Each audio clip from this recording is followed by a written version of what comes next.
3월 9일 KMA 뉴스 브리핑입니다. 코로나19 사태가 새로운 국면을 맞고 있습니다.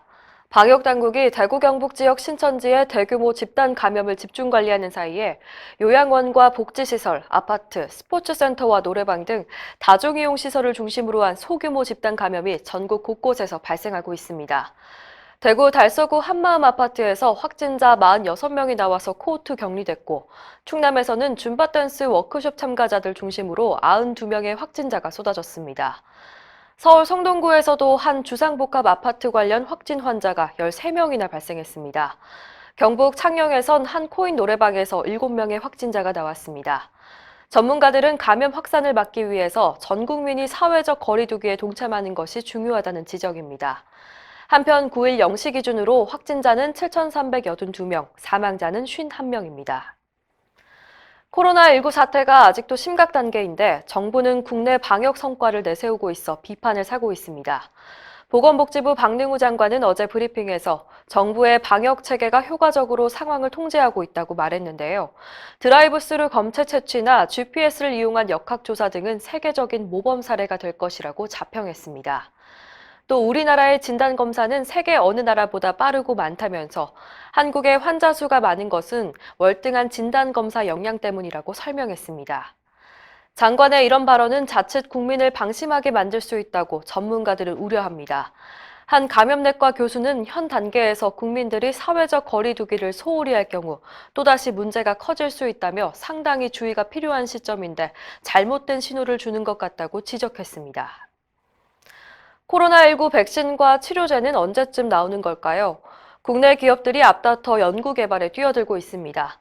현재 제약바이오 기업 15곳과 정부기관 4곳이 백신과 치료제 개발에 나섰는데요.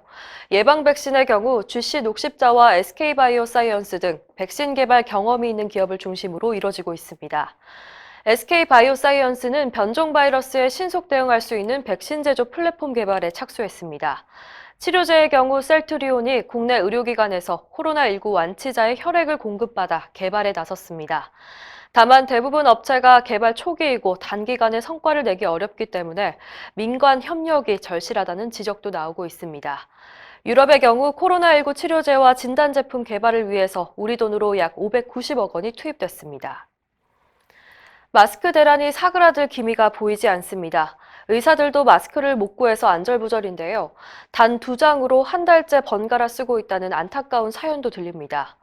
의사들은 온라인을 통해서 재사용 노하우를 서로 공유하고 있습니다.